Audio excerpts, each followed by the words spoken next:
Three, two, one. Hey guys, what's going on? And welcome to episode 263 of the KBMOD podcast. It is January 22nd, 2017, and we are here yet again. Though I'm here. I was absent last week. I was going to say you've returned. You were gone last week. I've returned. I was gone last week, yeah. Doing some family stuff, but I'm back this week, and then also gone this week, though, is Katie Zen. He had some family stuff come up, so he will not be with us. But we've got Brad, we've got Brandon, of course, and we've got our very own Copper Tank. Copper. Thanks for having me on. Yeah, thanks for being on. Filling that Katie Zen void. I mean, I think you were going to be on regardless, but... I don't think I'm any Katie Zen, but I'll do my best to fill his void.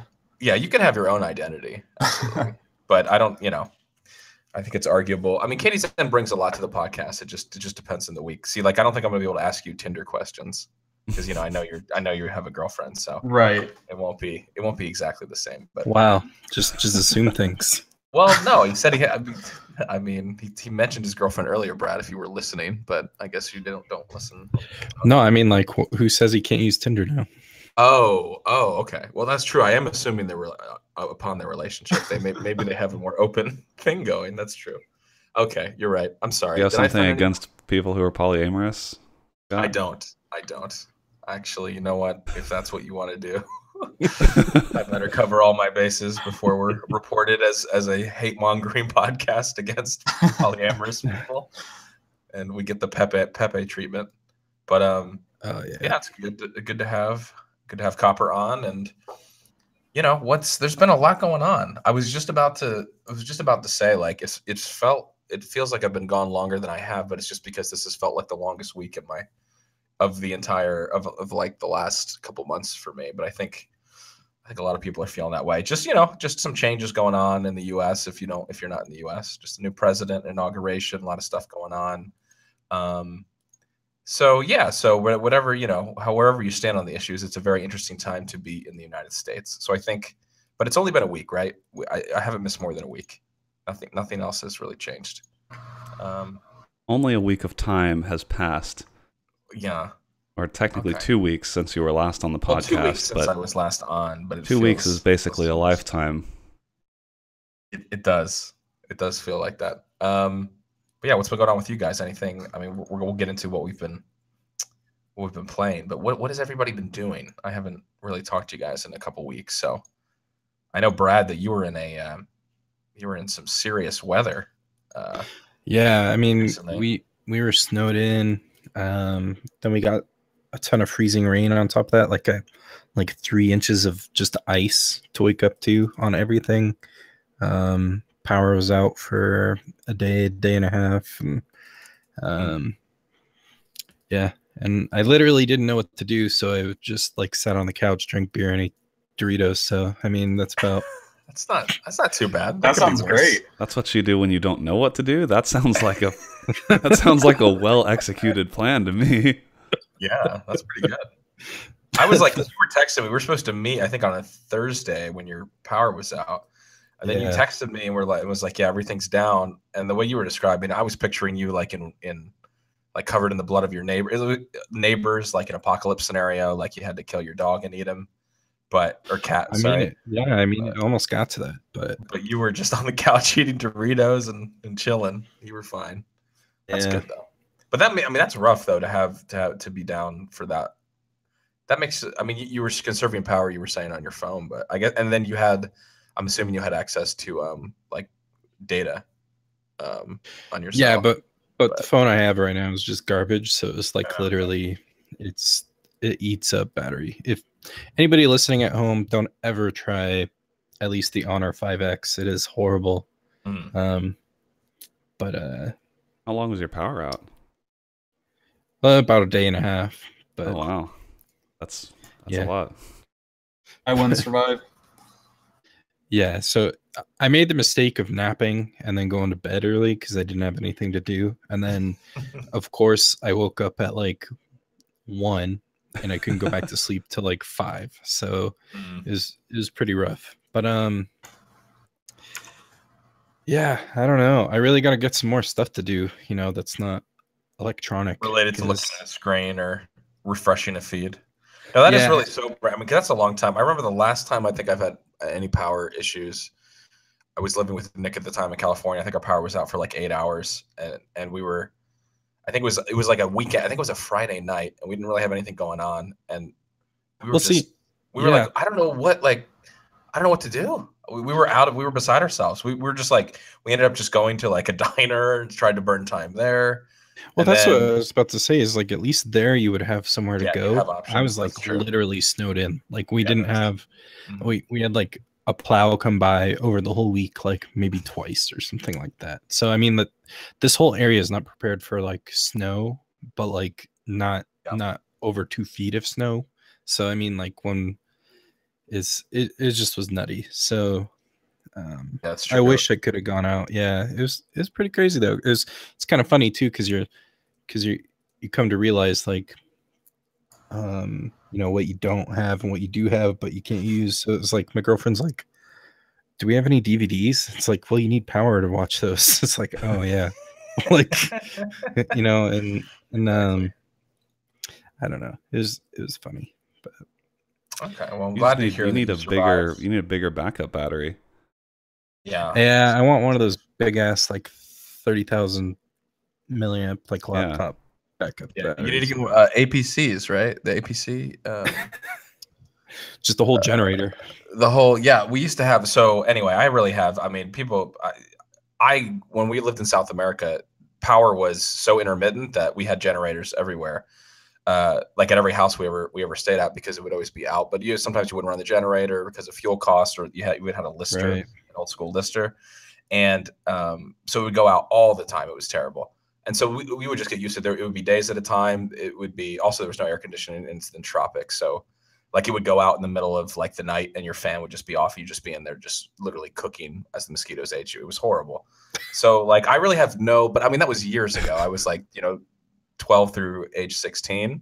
So like I've lost all of that. Like You've lost for that me to be like, you've wow, lost the that power was. perspective.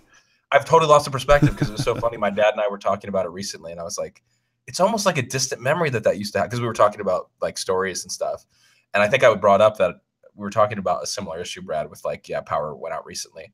And he was like, how are we complaining? Like, we are so soft now. Like, we used to be so much tougher, but we've lost it all. We've been back in the States for so long, but it does put it into perspective for you. Like, we used to have, one of my friends actually had a pretty ingenious, he had like a little battery hooked up to, we also had to sleep under mosquito nets, but he had a like little fan that was battery powered. He rigged it up under his mosquito net. So every time the power would go out, he just flip a switch and he always had a fan. So I was like, that was pretty genius. So anyway, stuff like that. But yeah, so anyway, when I complain now, I'm just like, what? I've just become a weak, soft man, but it's okay. 8 hours, whatever. All right. So anybody else have any near-death experiences like Brad, or it doesn't have to be? Could be anything. Not really. It's just, I mean, it's been raining here a whole bunch, which is unusual for this area. So that's, I mean, I guess we've been getting like some flood watches and stuff, which is pretty rare for here. I want to talk about that for a second because like I've seen all the fake news, but like the news on like people are saying California is not in drought anymore. Like only 10% is. It's like, chill out for a second. We're talking about like, years and years of damage. It's just not magically just cured because it's sprinkled on Tuesday. Like, Yeah. Well, I think actually we are out of a drought now, but I'm not sure. I mean, you're right. It's I don't know what that actually means. Like I don't think we're in a drought, but we have gotten a lot more rain than we typically do. Because it's been raining off and on for like over a week now, pretty much. And we're used to, like, I'm used to getting a car wash, I don't know, once every month or two here normally. That tells you how often it normally rains. So it is somewhat unusual, and it's been a topic of conversation because of how unusual it is. But I mean, it's right. I mean, it's just rain. So it's been nice though. It's been a good excuse to stay inside. I binge watched Narcos, and that was really good. How is that? It's really good. It's really good. I didn't know. like really anything about Pablo Escobar, but really interesting stuff. And then I went and like delved into Wikipedia after I watched it to kind of learn more. And a lot of the stuff from while it's an entertaining TV show, a lot of the stuff from the TV show is actually true, which was interesting to me. It was like it has the thing in the beginning that's like, these events are based on real stuff, but it's fictionalized and all that. But then I go back and look at it, and it's like, no, they didn't really fake. They probably faked some of like the small details around some of the characters and things like that. But the actual story arcs and everything is actually what really happened. So that was really cool. I finished that this week, and apparently they got renewed for a 3rd and 4th season. But man, I don't want to spoil anything. But considering it's based on a true story, I think you can you can guess. Yeah, we know where it's going. Yeah. And it wherever you think it might have gone, it went in the 2nd season. So I'm interested to see what they do in the 3rd and 4th season. It'd be like branch offs to other people that were involved.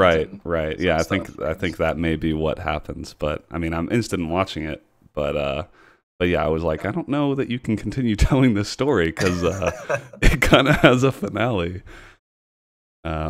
So that's pretty much all I've done with all the rain and stuff. I've worked out a few times this week. I've been consistent on my workouts and nice.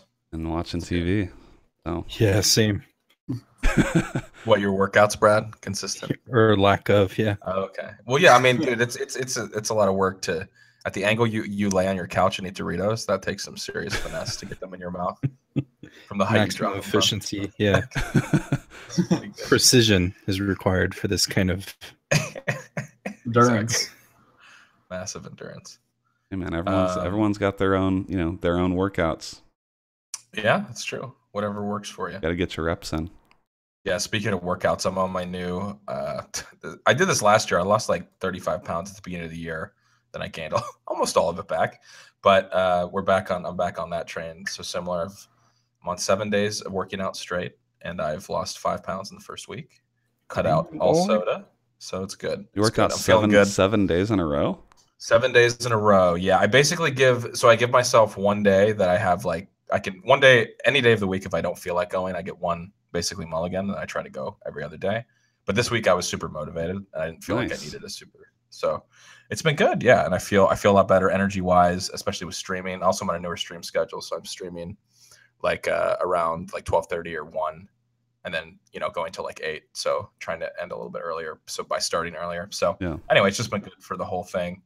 Eat better, work out, feel better. So yeah, it's like I know all this stuff, but when I fall back, it's easy to fall back into old habits. So it is really easy. It's really easy to tell yourself like, it's fine. It's fine. Like I had that moment a couple times. I was like, I really don't want to. Like, it's raining outside. It's kind of a pain. It's a little bit late, and but I didn't. I kept with it. And you feel good when it's done, but it's so easy to. But no, getting there sometimes is the hardest. Always. Are you do you go in the morning? Are you a morning person? I go in the evening. I'm definitely not a morning person. Yeah. See, I have to well, it's also probably different with your schedule, but I'm one of those people, I have to, when I get up, I have to go. If I get up and I dilly-dally around and I go, oh, I'll go later tonight, I'm like the opposite. I can't do it. So I have to be really strict and be like, but it's good. My girlfriend's working out with me too. So we motivate. It's nice to be doing it with somebody because then we're like, yep, let's go. No excuses. Yeah. It makes it a lot easier when you have 1 or 2 other people to go with, because then they motivate you not to skip and you motivate them not to skip. And so it's nice if you have other people who are on the same schedule as you who can join you. I don't have that right now, so I'm just trying to motivate myself to get up and go every time. That's good. All right, Copper, what about you, man? What's been the haps? Nothing special. I went and saw a movie with my girlfriend earlier this week, or I guess last week. I went and saw Split. I was just gonna say, I hope you're gonna talk about Split because I'm very excited. Well, I'll wait to hear what you say about it. But M. Night Shyamalan and Ding Dong used to be my boy, right? Up until he started putting out bombs. Exactly. And yeah. So I've heard that he's kind of back, and I've heard that James McAvoy's performance is supposed to be good, but tell me, man, what his did you performance was incredible. Okay. Like having to play that many different characters and Yeah. still like appear to be the same person, it's unbelievable. Nice. Good to hear. What's funny is I didn't know what to expect because I have ad block just as any normal human being should have. Right. And I don't have cable TV, so I don't ever see like movie trailers or anything like that. I'd like have to intentionally look up a movie. Well, the girlfriend wanted to surprise me to go see, you know, a movie. And so I had no idea. I only knew the name of the movie and I went in to just watch it as is. And I was disappointed as soon as I saw the director's name in the credits, like the opening credits, because I was worried it was going to be a bomb. And honestly, like I don't want to say it was a bad movie. I don't think it was really for me. It's you know, it's got a twist ending, obviously, but of course.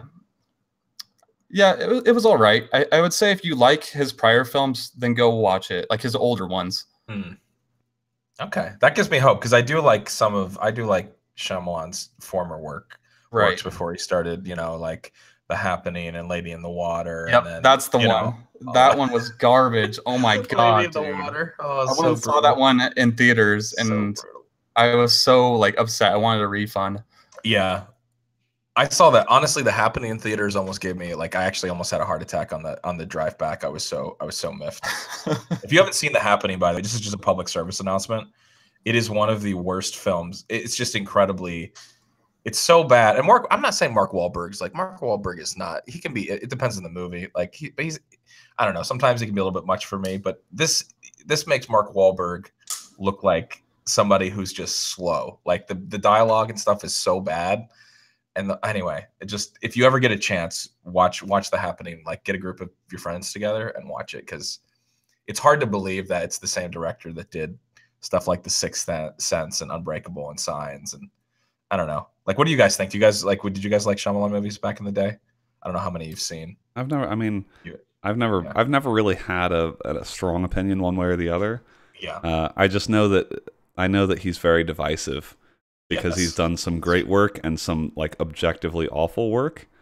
But I don't really have a strong enough opinion on it. I haven't seen enough of his movies to really love or hate him. Fair enough. What about you, Brad? You watch much Shyamalan? No, not at all. I was just thinking about Mark Wahlberg though. Have you guys had Wahlburgers? Have I had it? I've never had it. I've seen the reality show. I've never had the actual. I almost went to one in Vegas, but oh shit! I heard it's shit though. But is it really? Interesting. Yeah, but sorry, I don't know why, but that's funny. I've always been curious. In my mind. Yeah. That's funny. I've always been curious to know somebody who tried them because, yeah. Okay, well, maybe next time, Brad, you could do a service to KBMOD and fucking review it for the website. He doesn't legit own the chain, does he? It's a family. It's a family thing. It's a family-owned business. Yeah. So wow. I'm sure he puts money in there. Yeah, they have a whole reality show around it, but yeah, they have a bunch of locations. I never heard that. And the Wahlburgers, see, the thing is I have cable, so I see all this. Right. There you go. Sadly, I watch too much of it. But yeah, no, they do. But that's good. You know what? That gives me hope because honestly, at this point, even if even you saying like, you know what, it wasn't really probably a movie for me, but just to say that like, because my biggest concern after seeing, because I saw the trailer and stuff and I was like, oh, that has potential. But I was like, if it's not written well or if it's not performed well or a mixture of the two, you know, McAvoy's just going to come across. It's going to be a cringe-worthy performance. But I would say like even the slower scenes, like were so interesting. Like the dialogue was interesting enough to keep you like fixated on the film. Like you weren't ever just bored. Okay. Or at least I wasn't. I'm excited. I'm planning to see that next week, so that gives me hope. It's good. I'm glad. Okay.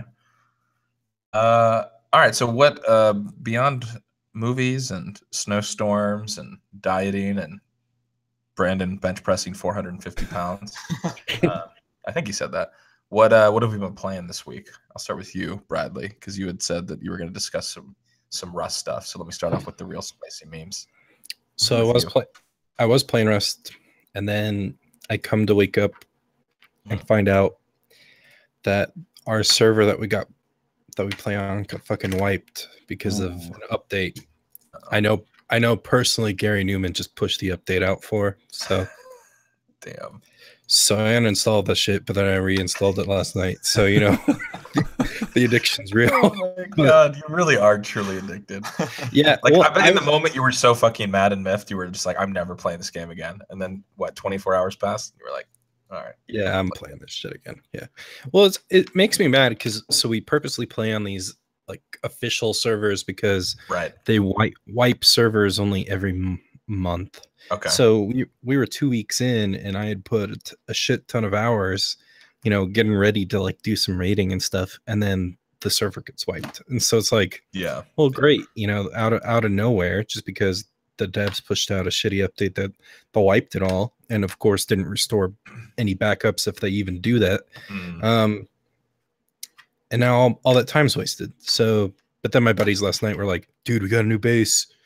We're going strong." It's like, fuck. Okay, I'll reinstall this shit. But yeah, and then I in that like day or two that I had Rust uninstalled, I reinstalled Counter-Strike, and then I was reminded how much I hate that game as well. So, you know, I don't know.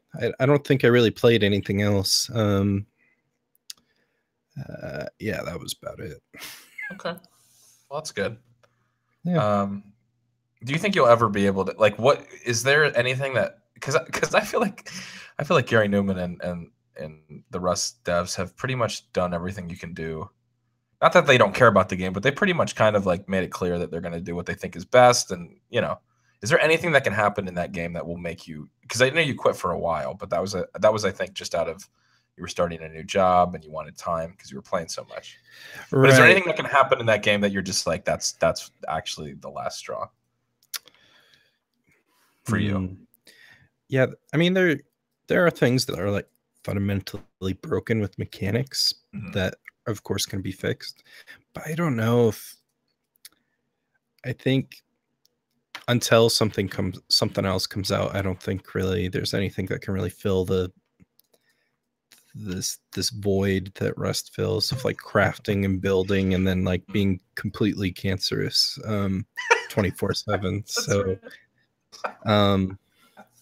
I mean, it's unusual, but really that's you know, I don't it's rare to come up with a game that does that for you. So absolutely. Okay. No, that's I just wanted to, I was just curious. I didn't expect you to say there was going to be anything, but yeah. Sometimes you have a cancerous hole in your heart, and the only thing that can be filled with is Rust. So I feel you. All right. Copper Tank, what have you been playing? So first and foremost, Forza Horizon 3. I updated to Windows 10 just to play it. Okay. And it's probably, I don't even want to say probably, it is the best racing game I've ever played on PC. Okay. Nice. So yeah, I've been playing that a lot with the other guys. And then it's funny because I don't play Rust anymore, but I've been playing 7 Days to Die, which is a lot like Rust for many reasons. Brad. Elitist Brad. Did you hear that? He's like, that was judgmental, Brad. It was. There's no zombies, but okay, go on. Yeah. Okay. Hear me out. Okay, so Rust with zombies and RPG elements. And that you got skill points that affect everything you do in game. It actually works out better than it sounds. Like when I first saw the game, it's been in early access for I don't know how long, but when I first saw it, it looked like utter garbage. And then they put out an update in August. I think it's like 15.1 or some shit. Game is completely different.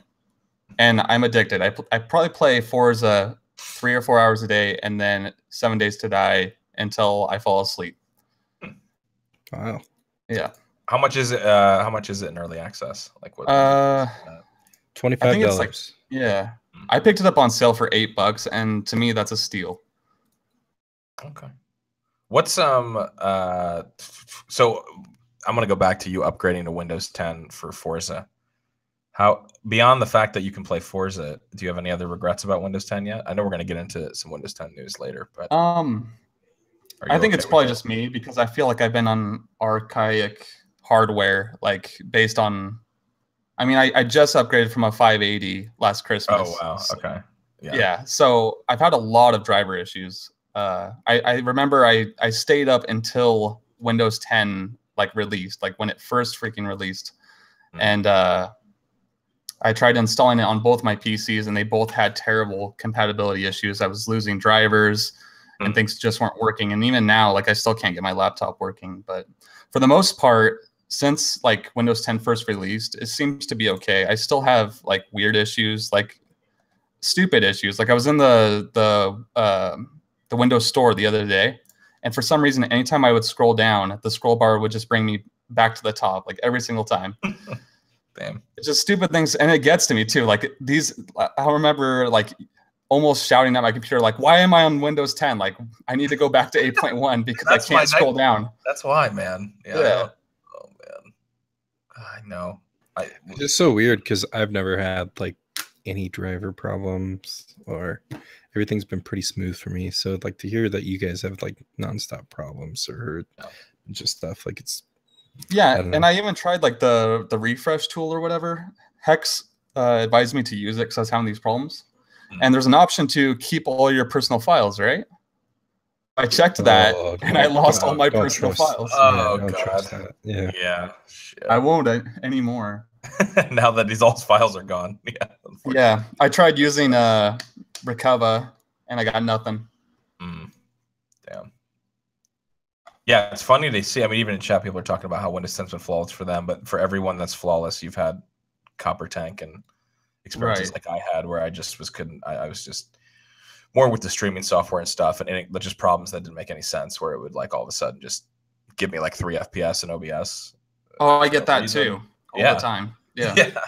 So I'm just like, oh man. But okay, cool. Brandon, what about you? Time to play anything? I haven't really played much out of the ordinary, but I did. I had played a little more Diablo this week. I got on today, and I power leveled a Witch Doctor, and started gearing that out just because I feel like I'm kind of at the peak of what I can do with my monk. So that's sort of all you really do in Diablo is you can choose to grind your character to for diminishing returns over time, or you can start a new character and then just level that one up to to where it hits diminishing returns.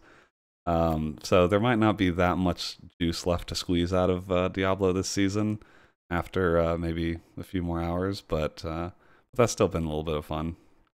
And other than that, I just kind of been keeping up a little bit with WoW, but I feel like people are dropping off of WoW. And so I have not really felt a strong desire to play, and that's. I mean, frankly, it's been kind of a good thing.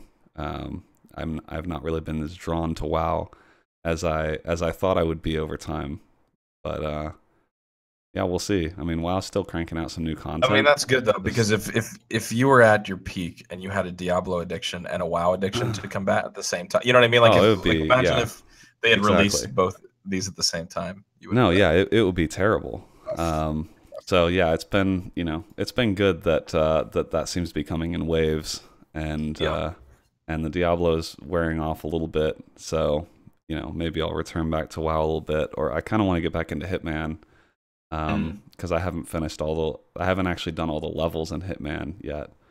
So yeah, we'll see. I might branch out a little bit more now that my Diablo character. I'm doing level 70 greater rifts now, which is not like end game level stuff. Like there are some people that can do 80 to 90 level rifts, but I can't really do a whole lot more without really dumping time into it for very small upgrades. So yeah, that's pretty much all. I didn't really play that much this week. Like I said, I watched Narcos, worked out, and just kind of hung out. Nice. Okay. I played not a ton of stuff, but there were some updates to some games. Most notably, I recently started really getting into Rainbow Six Siege, and quite late, as that game's been out for a while. But it's a game that a lot of people in my chat were like, you really like it. And I was like, I don't know. I've watched gameplay of it, but I don't think really watching gameplay of Rainbow Six Siege. I don't know. It's hard to say. Like, I guess I never really saw anything that really made me think this would be something for me. But and I'm still not very good at it, and it's a lot to take in. But I think the reason I really enjoy it is that it has just an incredibly high skill ceiling and learning like all of the map. Well, the thing, so I have Siege 2, but I haven't played that much because it's like it's actually almost more strategy than FPS. Like, and that's and you have to know the maps, you have to know the characters, you have to there's just a ton of strategy that goes into the game, and I think that's kind of so the learning curve is super high, and people that have been playing it for a long time, especially since alpha or beta, are really good. And like you said, you have to there's so many operators to learn. There's so many, the maps they feel huge in the beginning, and they're like, there's different levels. You can get killed from so many different angles, how equipment interacts, like just the whole thing. It's like, I think I have like 35, probably edging in on 40 hours, and I still feel like, you know what I mean? It feels like I've just started playing it the other day. I mean, I feel a little bit more comfortable on certain maps, and I know what to do in certain situations. But it really is just like, it's an insane amount to learn. But I'm having a lot of fun with it. And it's a really nice switch up. And it's not like we've been playing. So you start out, you're not allowed to queue ranked until you're level 20 in the game, but you can actually queue ranked as long as one person in your party is at least that level. So before I was 20, we started queuing ranked. And ranked games actually I find a lot more fun than the casual ones, because generally people kind of move a little bit quicker and stuff. And the game's really intense. Right. Like, once it starts getting down to the last like minute or two, like things just start happening. So I don't know. I was really surprised. It's definitely kind of one of my, I don't know if I would call it like a sleeper title, because I know people have been playing it for a while and really liked it, but it's a game that like is getting constant support, like updates from Ubisoft and stuff. And it's just a really well-made game. Like, obviously the Uplay client's kind of a bummer, because there's a lot of like, sometimes there'll be like connection issues, and adding friends and all that stuff is kind of annoying, but I think that's more Uplay than it is actually the game. But yeah, I really been having a lot of fun with Rainbow Six Siege.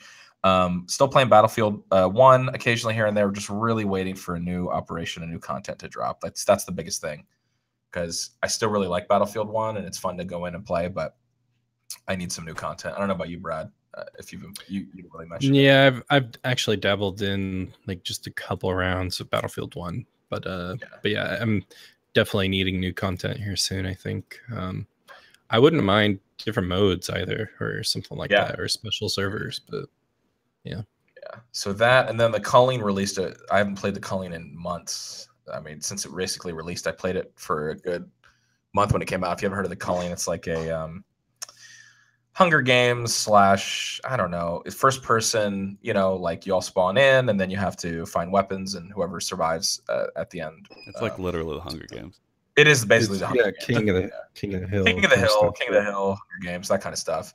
And I really liked it when it first came out. It wasn't perfect. Definitely had a lot of issues, but played it for like a month, and then they started patching the game, and they, in my opinion, just made it worse and worse. And they were really trying to listen to the community and do all kinds of stuff. They're really invested in the Reddit, and it almost suffered. We complain sometimes that games don't listen to the community, or developers don't listen to the community enough, and it almost feels like with the Culling that it was the opposite, that they would just start like massive overhauls, like literally taking out all the perks in the game at one point to figure out what needed to be balanced, like massive sweeping changes. I just got tired of I was like, what, this game's so different every time I play it. And but they recently released, this is actually going to be, we're going to talk about this in the news, but maybe we can really remove this because I'll talk about it a little bit. But there was a massive update, like a 2 gig update to the Culling, and it was added a new map, new modes, and a bunch of tons of cosmetic stuff, and also trying to tighten up the combat a little bit and stuff like that. And I played a decent amount of it at this point, and it's still, I don't know, my verdict's still out. The game still doesn't feel as good as it did combat wise at the beginning of release, and I think that's still a massive issue. And basically right now in the community, you have people going, please bring back combat as it was like a month after release. And that's basically what everybody wants. But there was still a lot, there was a lot of issues with the way the combat system worked. It wasn't super balanced and stuff like that, but people thought it was a pretty high skill cap once you figured out what you were doing. And so that's kind of the battle right now, is that people feel the game's really slowed down and dumbed down. It's a lot more like left clicking, because basically the mechanics work as you fight. You can block, you can punch, and then you can shove. And I don't know, it's kind of hard to explain now, but it feels like if you just spam left click in this game at this point, you generally win most battles. So again, I'm not an expert because I haven't been playing this game for as long as some other people, but I think it still needs work. But at its core, like the culling is a really fun experience. It's right now it's $25 on Steam though, and it's still in early access. And I just don't know if you can justify that price. I think you can get it cheaper in other places. But like it's one of those kind of long-term early access games. It does. It absolutely is. And it's like it's really fun for what it is. So we on Saturday we played a whole bunch of, you can do one thing that's cool is you can do private servers and just have people come in with a code. And it's a really great game with like a stream, have everybody in the same Discord, and it gets intense and stuff like that. I think it really shines in that aspect. There's like, they're going to be setting up ranked in 2v2s, and you can do teams of 2 or you can just solo queue. And that I don't enjoy as much, but definitely like the private aspect, like there's a lot of good things about the game. So I don't know. I think we'll just wait and see. I don't think it's going to be something that like explodes in popularity or anything like H1Z1 did and stuff like that. It's definitely not on that level, but there's some really good ideas to it. And when you do win a game, it's really satisfying. So I don't know, something maybe to check out if you're able to get a key for it.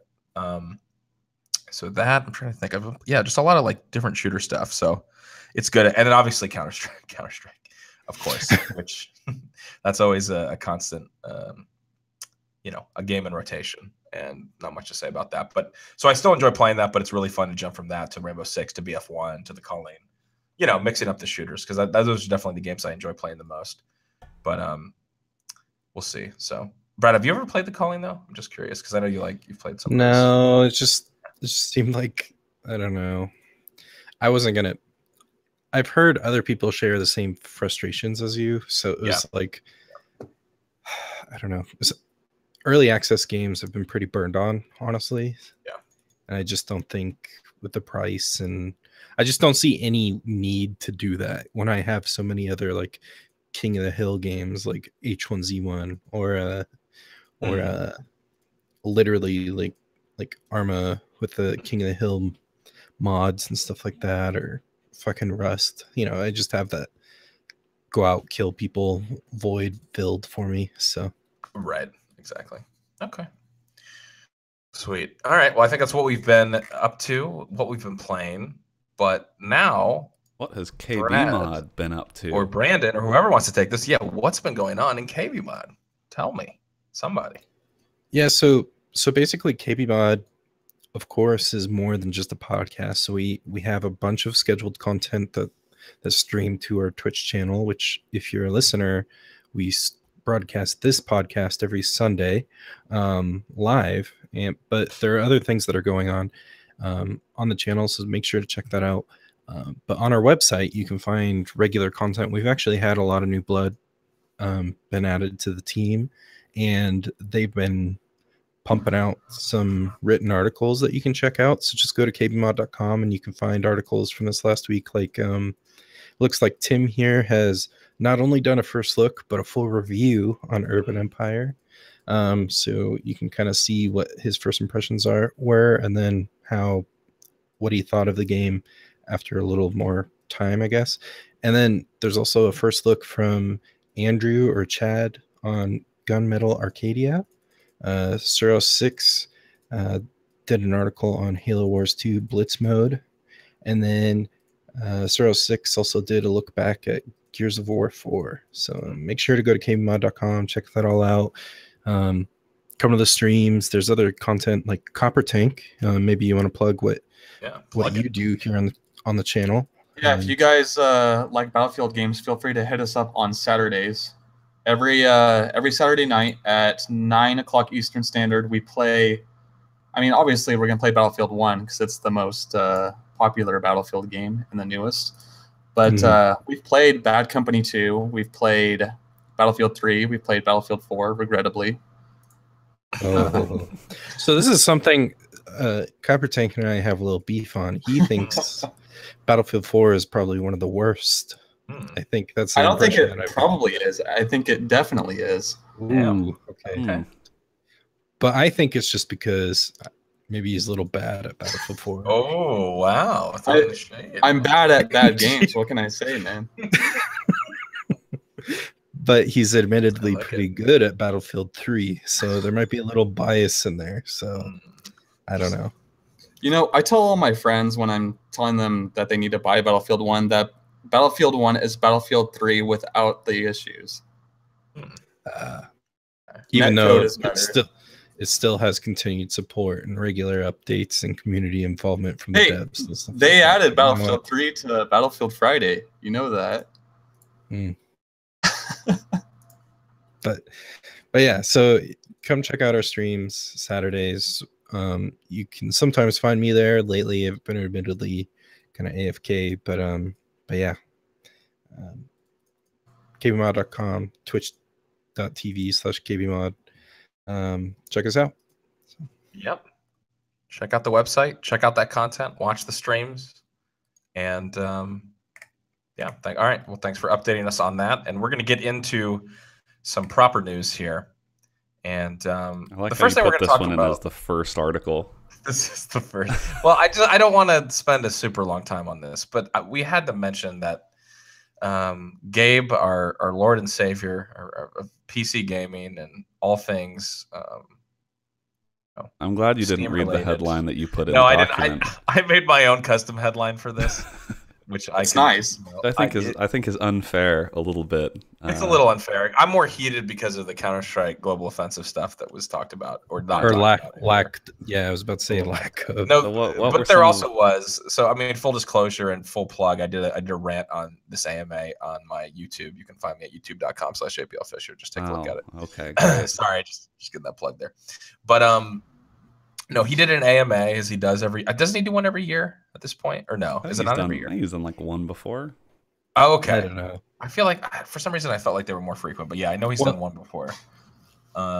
So I don't know, Brad. You put a couple of the things that you found interesting, and I'll real quick just go on the CSGO stuff beyond pushing you to my YouTube channel to watch the rant.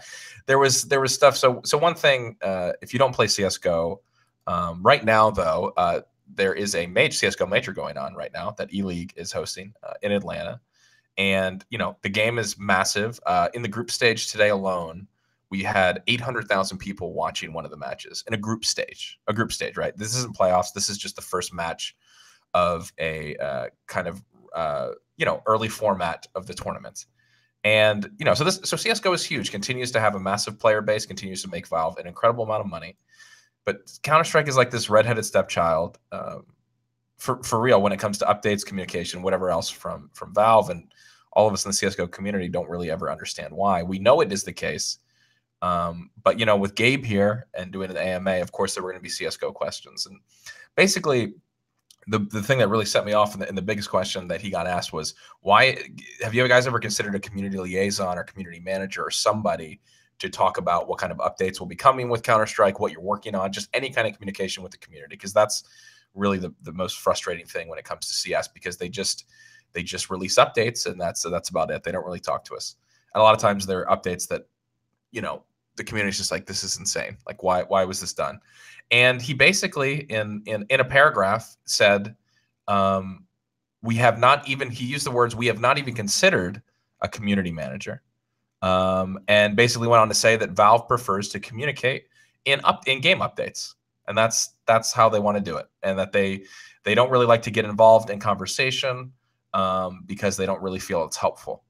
So again, there's a million reasons why that set me off. Again, you can watch the video I was talking about to find out why, but it's just a typical non-answer, and it's just really frustrating. And it's just continues to solidify, that Valve can do whatever they want, and they're not accountable to anybody, which we already knew, but it's just depressing considering a game like CSGO, which really is continuing to really impress as far as like the esports side goes, and beyond the esports side, just the amount of money it makes Valve, and there's just no priority. Dota 2 is still the kind of darling child. Well, that's the thing. People always kind of tend to forget that Valve is literally just like, you're here with no objective other than to add more to what you think is most valuable. So if like this, there's never anyone stepping in and being like, you know what, you need to work on this, unless something is like clearly broken. But like, the way they're organized is like everybody is seriously like on the same level. There's no hierarchy other than, I guess, Gabe, when he needs to step in, he steps in, from what I've read. But other than that, there's nothing other than, like, if there's no team working on Counter-Strike one week, that's okay, because they think, like, right, they just shift their priorities to whatever they feel like, you know, it needs to be. Yeah, it's just kind of like a weird organized chaos, and there's it's not organized. That's the thing. But they'd like to make you think it's organized. I mean, I guess that at the certain level, yeah, the game still functions.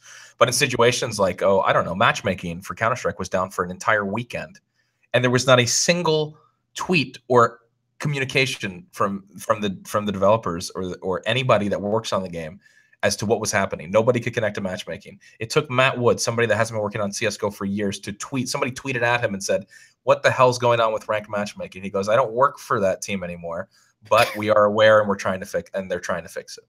I mean, it's frustrating because it's not a situation where, like, oh God, I'm going to rant again. Okay, I'm going to keep this short because I already ranted on this for 30 minutes. But it's a situation where this is not a little small game, right? That's just, you know, bringing in a little bit of money here and there and is starting to be on the rise. This game makes Valve, I think last year it made them like $225 million. That was that they claimed, and then there was some other revenue from them. I mean, and it's continuing to just grow from there. And so to have not even a community manager, not even anybody that you can go to, even if they are going to take any of our ideas from the community and they're going to say, okay, yeah, we'll consider that. And then they roll them up into a ball and throw them in the trash. There is a certain level of just being able to have that outlet, even if it's never going to be used, to feel like, okay, they're listening to us sometimes. And it's not that they don't ever fix things that people bring up. It's just the 100% lack of communication and the fact that they don't feel like they need to be accountable or care, and they prefer to ship game updates. And if you follow CSGO, you know that some of the most cancerous updates in the history of this game have been shipped over the last 2 years, including the R8 update, which broke the game for an entire week for a weapon that was basically from the Wild West and one shot from every distance. And it was insane. And so what are we supposed to expect when Gabe tells us that they prefer to communicate in game updates and they ship broken things like this? Does that mean they hate us? I mean, I can only assume if we're going to be communicating in game updates, when you ship the R8, that is the biggest middle finger up my bunghole that I've ever had. But there's been multiple things like that. And the community reaction to that was massive. Like, I don't think Valve had ever seen people so upset. And so they did this whole thing. And this is what Valve does. They go, we'll be better. We'll be more transparent. We won't ship updates unless we talk about it, unless we at least tell you guys. And guess what? Every single time they do the same fucking thing.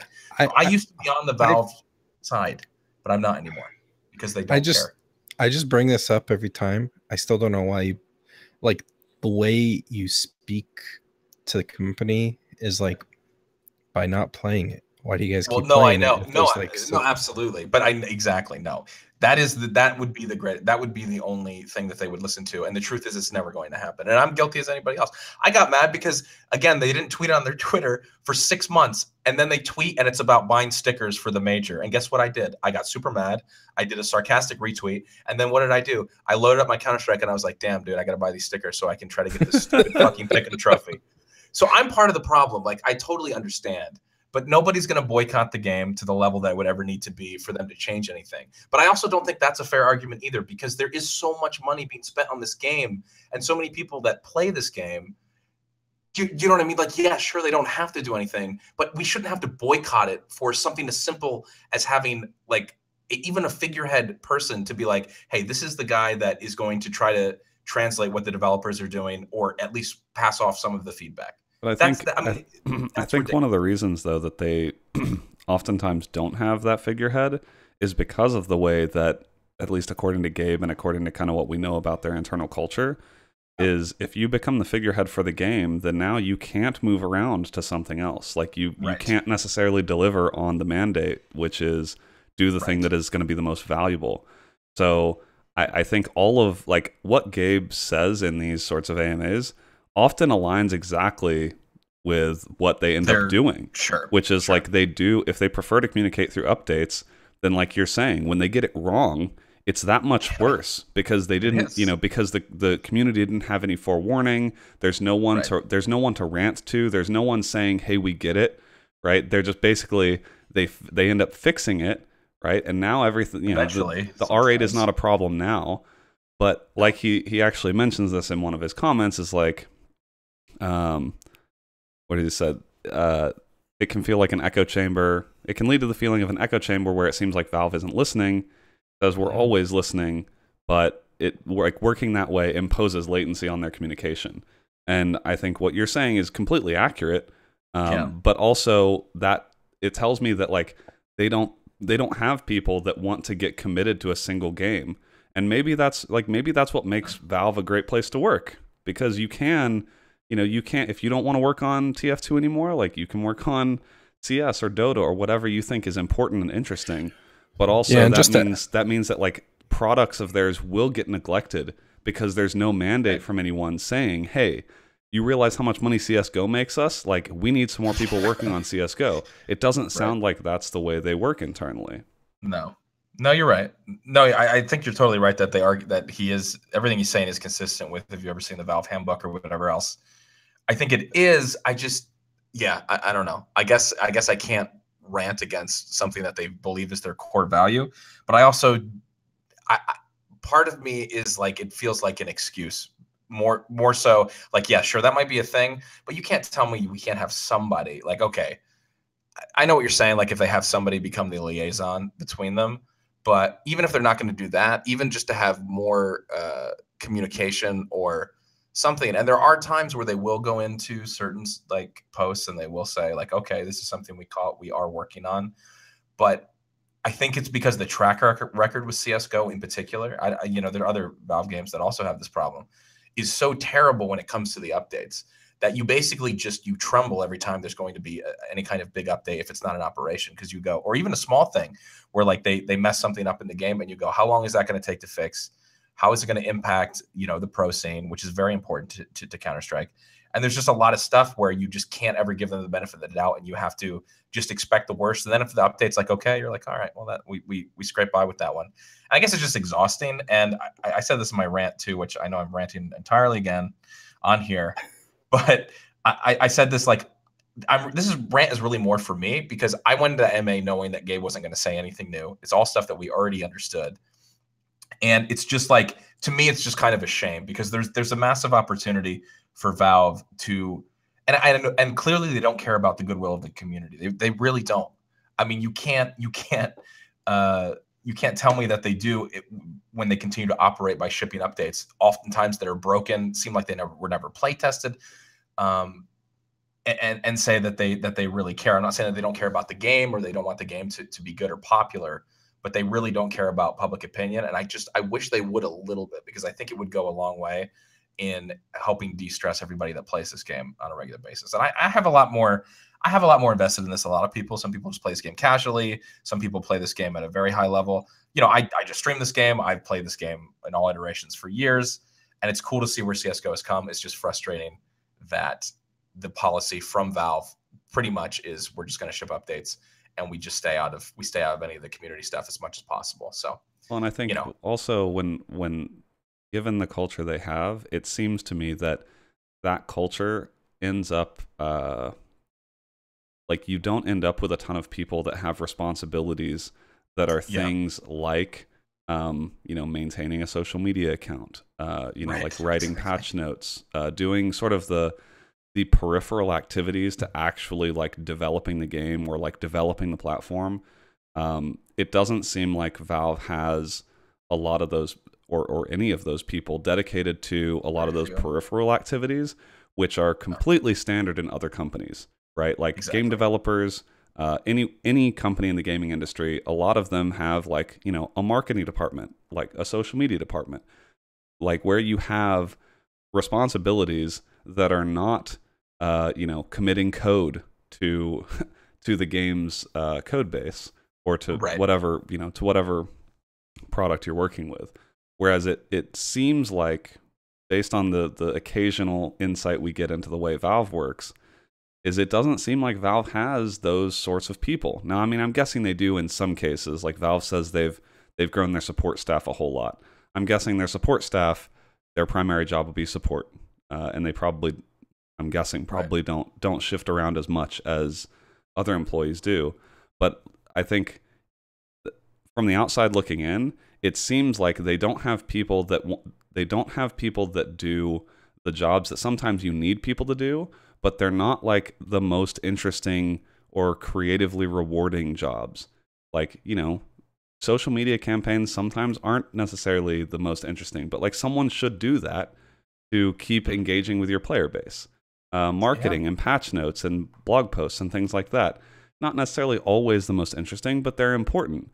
And you get the sense that whoever is like writing the CSGO patch notes, you know, is probably like one of the developers or something. Like, who got stuck with having to write the patch notes this time? And so I think that's, at least that's what it looks like to me. It looks like that on one hand, that's probably what makes Valve an awesome place to work, because you don't have that pressure of, hey, someone's got to do this. Like, figure out who's going to do it, you know, and there's like a mandate passed down that, hey, someone's got to figure this out. If no one wants to do it, we've got to hire someone to do it. And instead, it seems like Valve is like, all right, I guess if no one thinks this is valuable, then we won't do it, you know. And like our Twitter account will go dark, you know, for 6 months. Yeah, they don't. Which is weird. That's a really weird thing to do. But also, I think part of what you're saying is right, that what is valuable is going to be skewed when you're inside of Valve, because in Valve's case, they don't necessarily have to, you know, grow their social media following, right? They don't have to do those things. And if they were another company, you would say you absolutely have to do this stuff, right? You have to build your brand, and you've got to do all these marketing activities. But when you're inside of Valve, maybe the answer is that actually that's not the most valuable thing you could be doing. Because again, like, are people going to stop playing CS because we're not active on our Twitter account? Right. It seems like not.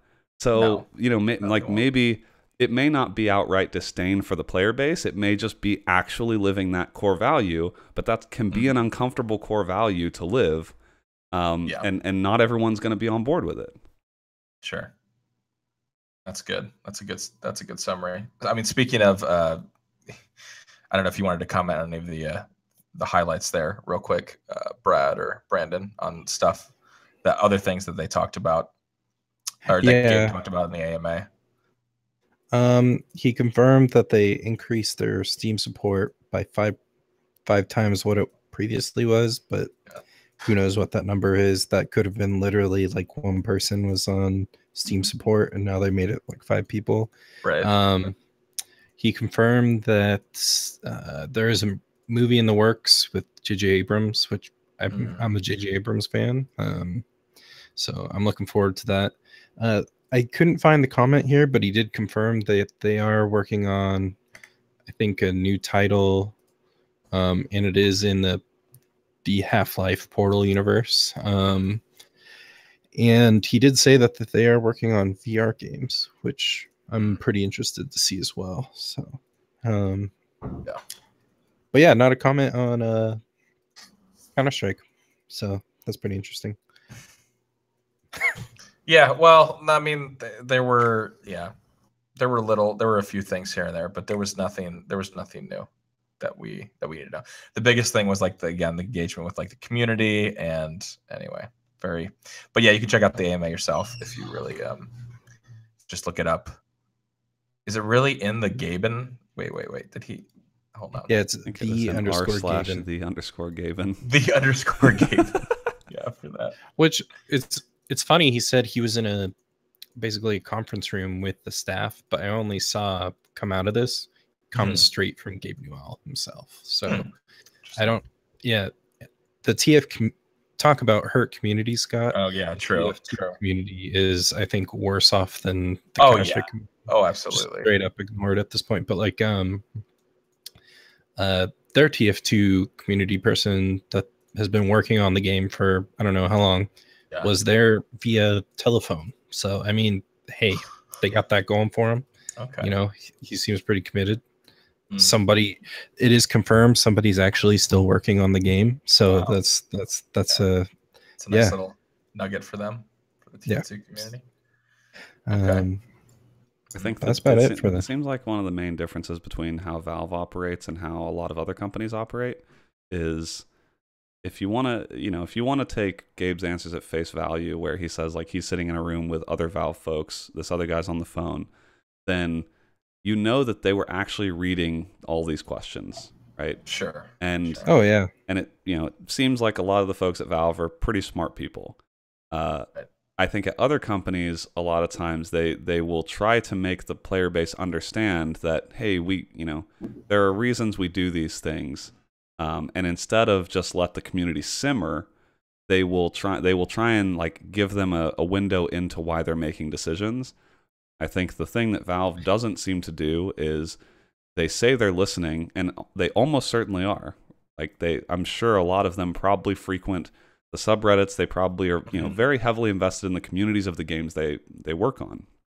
But they don't come out and make public statements about things that happen. And I don't know. Again, I don't know if people are. I don't know if that's like a peer pressure on the inside not to do that, because sort of the existing culture is that they don't. But that seems to be the difference between them and other companies, is you can always find someone at other companies who will like help appease the player base. Or like in the case of Twitch, for instance, like there's a lot of folks that work at Twitch who, were constantly involved in the community, and we're not even if Twitch is not doing something, you can usually get reassurance that like we're aware of a thing. In Valve's case, you don't ever get that reassurance. You just have to trust that like they are listening, but they don't ever tell you they're listening except to say we're listening. Like they don't actually respond to anything. Talking about like community involvement and awareness and everything like that, I immediately think of Rust, because like they get in these cycles where they listen to the community, they acknowledge the community, and they tell them what they're doing, and these roadmaps and everything, and it becomes a problem for the developers. Like one of their main developers was literally depressed because he felt any change he made to the game was just going to piss off the community. Like, and that's right when Gary Newman just told his fan base, like, if you don't enjoy the game, just stop playing. But like, there's this vicious cycle that you might get into, and I don't know if there's any good balance on like communicating. No, it's definitely. I mean, I can understand one sense why Valve likes to stay out of it, because they don't have to deal with those uncomfortable conversations, or other things like that. But I really do think that it's a certain level of being able to not have that level of accountability. And I'm not saying that I don't need them to be in every thread. I don't need them, like, what we're asking for, and I think at least what reasonable people are asking for. Sure, there are people on extremes on both sides, but the reasonable thing would be, and I think fair to expect for a game that is as popular and as successful as CSGO, is to say, like, even if somebody pops in to say, like, hey, these are the things we're working on, we've seen all these posts, like, we don't have an ETA. Like, I'm not even talking about ETAs, but just something as simple as being like, these are issues, we are aware of them, we are working on them, and but that stuff very rarely even happens. So I think there's a balance between getting super involved and responding like personally to people's posts about stuff, and just in general having a presence and if something goes really bad, again, they commented through their blog post when all the R8 stuff went down, and that was after the game was super broken and they felt like they needed to speak. And that was again where they said, we are going to be more transparent. And so like we can say that this is in line with what their values are. And I agree, but they've also, when it comes to CSGO, made other statements saying like, hey, we fucked up and we're not going to keep doing it, but then they keep doing it. Do you know what I mean? So it also is contradictory. Yeah. So that's also I think I don't think your stance is completely wrong, that it's also easier to keep operating that way because you're not making any public facing promises. So you are inherently less accountable. And then when you do end up making a promise and you don't hold to it, then people get upset about that. So it's sort of, it's like if you don't ever set public expectations, then people can't call you out for not meeting them. But then you also have to deal with the consequences of, folks that are upset because you don't ever communicate. So yeah, I think it's sort of, it is a little bit of wanting to have your cake and eat it too. But I think also that seems to very much be part of the culture of Valve. So I wouldn't expect it to change. Yeah. No, it absolutely, and that's, I think that's really what I realized with this last statement. It was like, that is the culture, that they're going to stick to it. It's not going to change. And I think they've made a value judgment too. Like, not that, like, I don't think they're dumb or anything like that. I think they're smart people, and like you said, Brandon, I think they look through and say, like, our player base is continuing to grow as strong as ever. Even if we don't communicate, yes, people get upset, but do they stop playing the game? Do they stop buying skins? By and large, no. We have this huge cheating problem. What happens when cheaters? Okay, very few get back banned. Some do. The experience on non-prime ranked is terrible. But whatever, people are still rebuying the game for $15 or $5.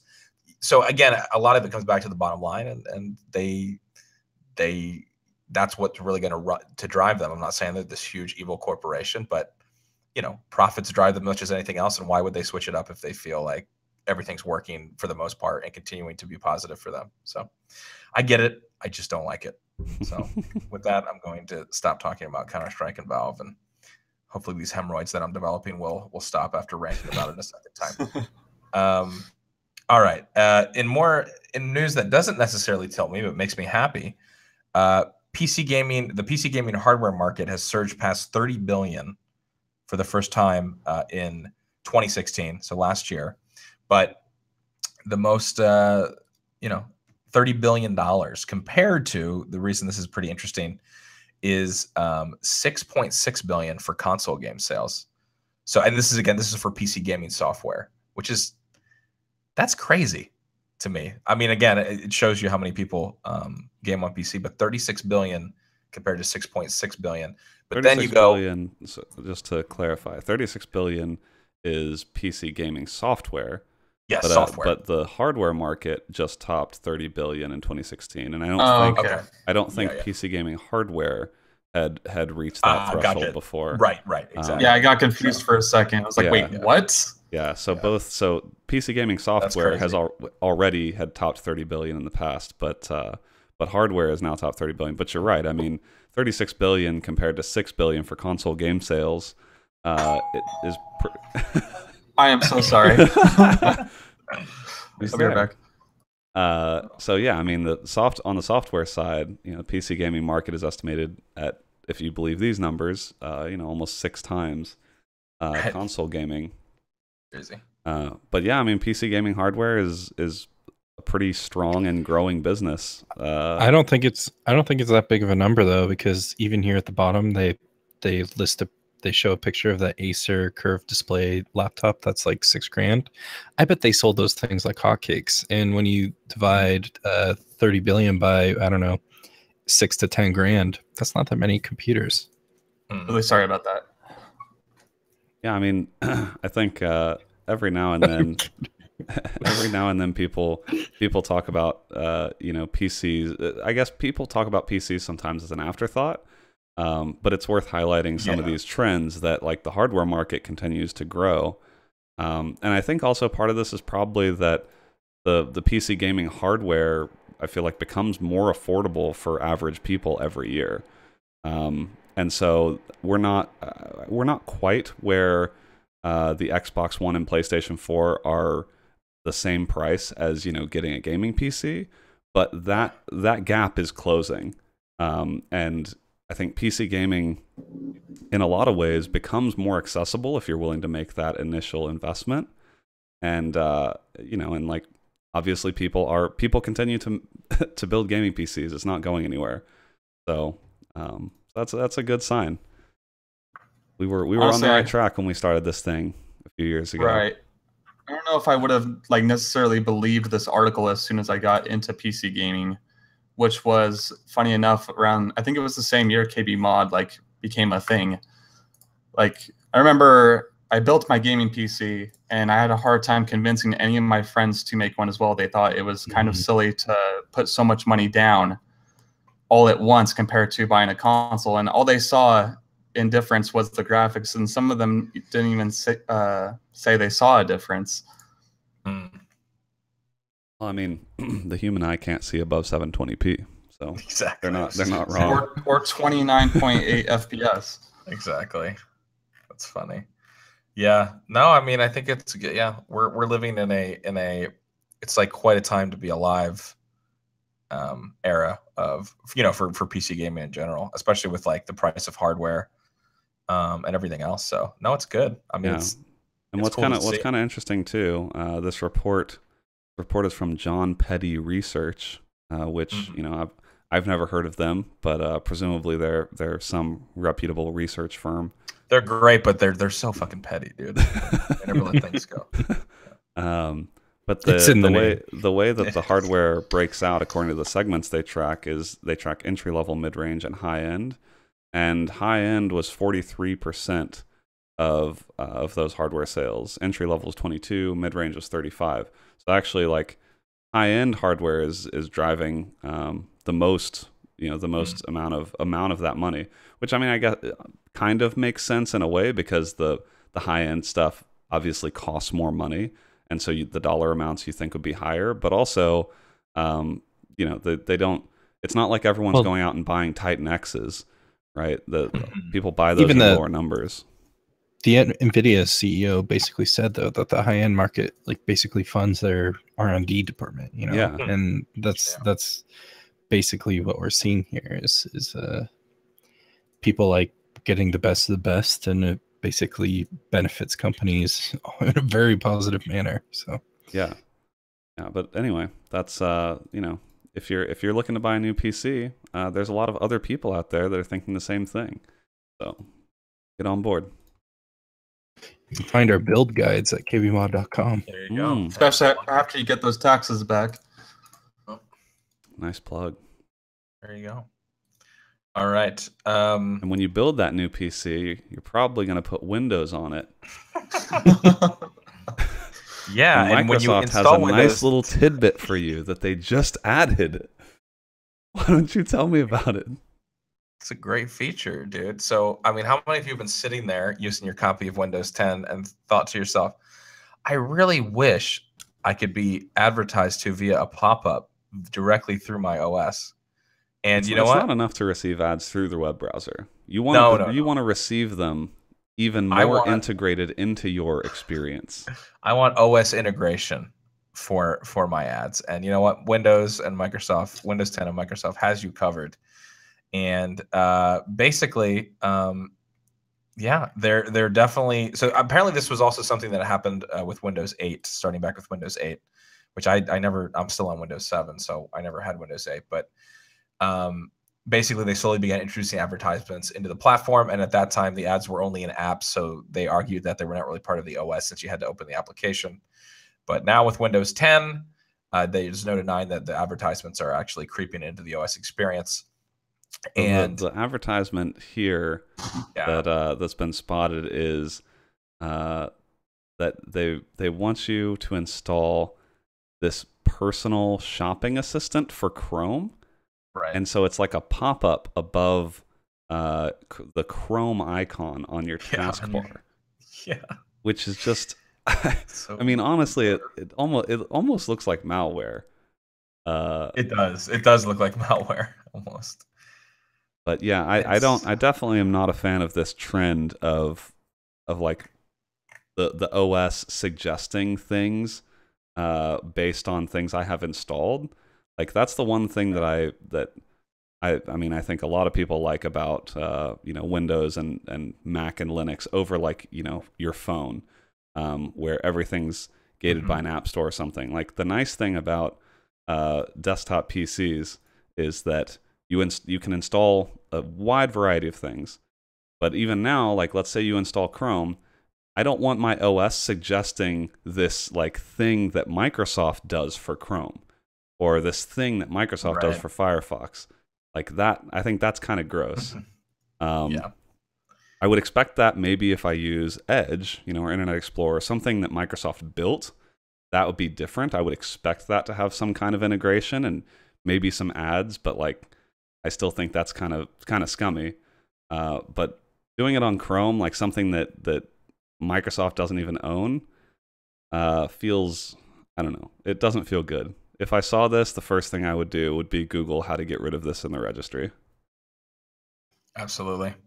Yeah. I was just thinking this experience would be made better if it was like I was on a MacBook and I had a touch bar, and it just, instead of on the screen, it just filled up my touch bar. God. Wouldn't that be great? That would be great. Also, can we just talk a second about, like, is there anyone who wants or needs Microsoft's personal shopping assistant for Chrome? Oh, God.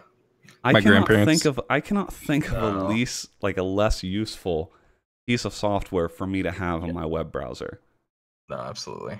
Absolutely not. Yeah. Well, this is just getting me more and more excited in the next year or two when I'm forced to upgrade to Windows 10 because Windows 7 support is done. All these cool it's features. Okay. The one person in chat wants it. So you know what? Maybe it's fine. One person? Okay. Okay, there we go. McSwift. All right, dude. It's for you. I've been thinking about this all wrong. This must be valuable to people. Yeah. We just don't understand. Microsoft has You guys don't understand millennials. Yeah, we really don't. It's crazy. Now watch them too. Like they'll end up making it so that you need the pro version of Windows to not receive these pop-ups. That's true. I mean, they probably would. Well, you say that, but like technically that's sort of already the case because Windows 10 Home does not have group policy installed. Oh, yeah. Yeah. So I think you were joking, but actually you weren't. Yeah, I was joking, but nope. That's unfortunate. Absolutely. Very sly, Microsoft. All right, let's jump into some quick hits here. We already talked about the Colleen release a little bit in the when we were doing what we've been playing section. So we're going to jump to the Resident Evil Biohazard, which comes out Tuesday, which I'm very excited to play actually. But it has been confirmed as a play anywhere in quotes game. And what does that mean? If you don't know, you never heard of the term play anywhere as it relates to Microsoft.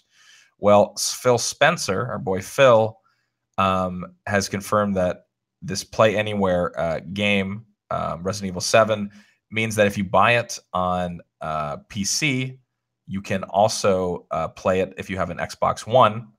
So you can play both versions. And it also will keep your game saves, so cross saves between Windows 10 and Xbox One, also your achievements, all that kind of stuff, basically consistent across the platforms, which, it's not only that, but you buy the game on one once and you get to play it on both. That's what I mean. You don't have to purchase it twice. You don't purchase it twice, which I'd like to give Microsoft a lot of shit for things because they deserve it, but that's a pretty cool feature. That's pretty nice if for some reason you own an Xbox One. But no, I think that that sort of feature is actually potentially a reason why I would buy it on the Windows Store, because that actually is supporting cross saves and everything that's pretty cool. If you want to play on your console and then come and play on your PC, I think that kind of integration that makes a lot of sense. And you're sort of getting 2 for 1, getting to play it on your Xbox and PC for one price. So I mean that's cool. I hope they continue doing this for games.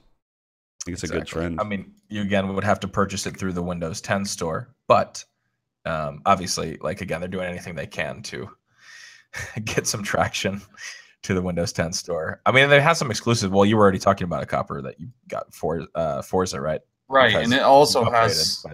Yeah, it also has Play Anywhere, but what's great about it is it also has cross-platform playability, so you could play with your friends on Xbox while you're on PC and vice versa. That's nice. And I'd like to see that a lot more. I guess for a racing game, console wouldn't be at any disadvantage compared to PC.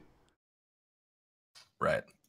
Yeah, that's awesome. I think they should do it with more games like Battlefield 1. Definitely wouldn't be a. Oh yeah, that should definitely happen. I joke, but it would actually, because someone came into my chat recently. We were playing BF1, and he was like, "Hey, if I have this game for Xbox One, can I play with you?" And I was like, "No, as far as I know, no, there's no cross-platform play right now." But it got me thinking. I was like, "Man, why just let it happen, man? It would be so. I'd be love to queue against console players." I joke in certain games though, like certain games that are more like Twitch based and stuff like that. Obviously, you have a massive advantage on PC. But actually, one game I was thinking that could be really interesting is so Rainbow Six Siege. The community is kind of split between the PC and there's a pretty diehard console community that plays the game competitively. And that game is a game where there is some snap aiming and stuff like that, but it's mostly about angles and knowing the maps and corners and all that. So I was actually thinking it'd be really interesting to see somebody that's really good at the PC version of that game and plays competitively.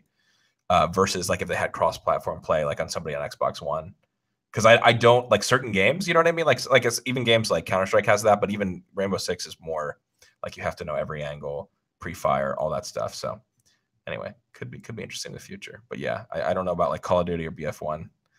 Those experiments would probably go pretty poorly for the console side. But all right. So you can take this one, Brad, because this is interesting. It kind of gets into the why though for me, but it's interesting. Yeah. Modding for some games is pretty difficult, and for others it's pretty easy. And as far as modding Amnesia Dark Ascent goes, it's literally unzipping a file into just somewhere in your directory where you have your game installed, and it's installed, and you're good to go. And somebody decided to mod Minesweeper into Amnesia. Yeah. And so you literally play Minesweeper here. And if you mess up, one of the monsters comes and attacks you. So it's like, if you ever want that thrilling, heart-pumping experience of Minesweeper with a little horror, you can do that. And I just also wanted to note that it's also written by somebody else that they don't have chained up in the basement of PC Gamers. Oh wait, it's a different yeah, person. It's not Andy or whatever. But yeah. This article was written by somebody else. Yeah, Christopher. Yeah, so Christopher Livingston, dude. Shout outs to you, Christopher. I know. They tried someone else. We'll see. I saw in the comments he fucked up though, and he accidentally typed Minecraft instead of Minesweeper. So this is so what we're joking about is, I think we've talked about this before, but PC Gamer generally has like one person that does all of the articles, and his name is Andy Chalk. And we always joke about like the sweatshop he must be in to just be training these things out. And so anytime there's new blood posting articles on PC Gamer, this is Christopher Livingston. This is what happens. This is what happens. Yeah, it's anarchy, dude. He put Minecraft instead of Minesweeper. That's a huge deal. Shit. Fake news. All right. And then that's pretty much it. I just thought it was interesting because it's more of why the hell would you want to do this, but you can. And that's probably a good reason why PC gaming seeing the surge that we're getting. But the callback. Damn, Brad, nicely done. Way to wrap it all up in a nice bow. Can you mod on your Nintendo Switch? Don't think so. All right, let's go. True. I know you're a Nintendo fan, so that's hard for you to say, Brad. I know. Yeah, I'm sucking that too good. All right, let's go. If you want to find that mod, by the way, it's on ModDB, and it looks like it's just called Amnesia Minesweeper. So I'm sure if you Google Amnesia Minesweeper, I'm gonna guess you will find the right mod. All right, so we're gonna jump in. We don't have Katie Zen here to do the new releases, obviously, as he is not with us today. But there's one huge game coming out the 24th, and a lot of people have been looking forward to this. Resident Evil 7 Biohazard comes out on Tuesday, and you can pre-purchase it now. Apparently, yes, you can on Steam. Obviously, $60 game coming out on all the other consoles as well. I'm personally a little worried. Me too. Well, they haven't sent out codes if I'm getting one. Okay, well, that is concerning. Yeah, maybe you're not getting one, but yes, I might not be getting one. But with a channel of like 600,000 subs or whatever that I work at, I just find it a little interesting that if we were getting one, we're not getting one until what I'm guessing is day of. So usually that's a red flag. It's not done, or they don't want to. Yeah, they're not risking it. Well, maybe here's a thought, Brad. Maybe they want you to pre-purchase it because they have a pre-purchase offer going. If you pre-purchase, you will receive the Survival Pack Recovery Set, which includes herbs, first aid med, strong first aid med, and a defense coin. As well as, it's not the only thing, as well as early unlock of Madhouse mode difficulty. So if I'm them, I'm saying, why would I send anyone a free copy of this game when I'm offering such incredible pre-purchase offer bonuses? Right. All right, answer me that. It's true. I mean, real talk, I played the demo on PS4. I didn't play. They updated the demo multiple times, but I love the atmosphere. I love the sound design. I love the visuals. It was really pretty. It definitely has the PT feel to it a little bit. I mean, I know we always talk about PT, but it definitely was bringing the game back to actually being scary. And after having played, if you've played any of the more recent Resident Evils, holy fuck, just awful, and like basically like Michael Bay action movies on speed. And so I think people are excited about that, but there's definitely some. So I feel like there's no way it can be as bad as some of the latest entries in the series. But how good will it actually be? But the fact that it's in first person and made for VR, you didn't even play it with the defense coin. No, that's true. I don't have the defense coin, so maybe I'll be changing my tune.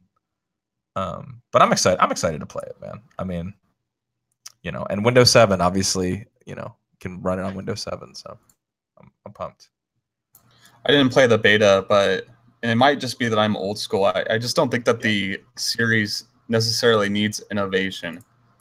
Yeah. The old games are incredible, and I guess like you could fix the controls and not make them tank-like, and I guess they did that in the remaster. Yeah. But if they made new Resident Evils in the old style, I'm sure people would go nuts for them. True. That's a good point. Yeah. Why play that when you can play another RPG zombie game? Cover 2. I don't want to talk about it. Bringing it back. The one thing that I'm not a fan of here is all of the screenshots on their Steam page are clearly just like pre-rendered garbage. Oh, absolutely. Right. Like there are no gameplay screenshots on their Steam page, which is a little disappointing. A little concerning. Yeah, we'll see how it goes. But, I'm hearing that it's kind of. I said this before, but I'm hearing a lot of people are getting Outlast vibes from this one. Not saying that it's just going to be exactly like Outlast. Obviously, there would be comparisons, but that it kind of is kind of that spoopy, like, exploration, things popping out.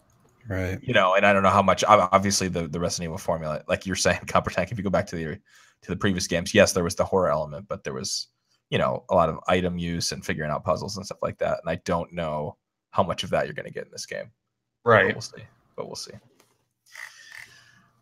So I'm cautiously optimistic about it. And if it's just a little bit scary, I'll probably be happy with that too. But I mean, honestly, I played through, was it Resident Evil 5 I played through with Katie Zen? Is that the co-op one, or is it 6?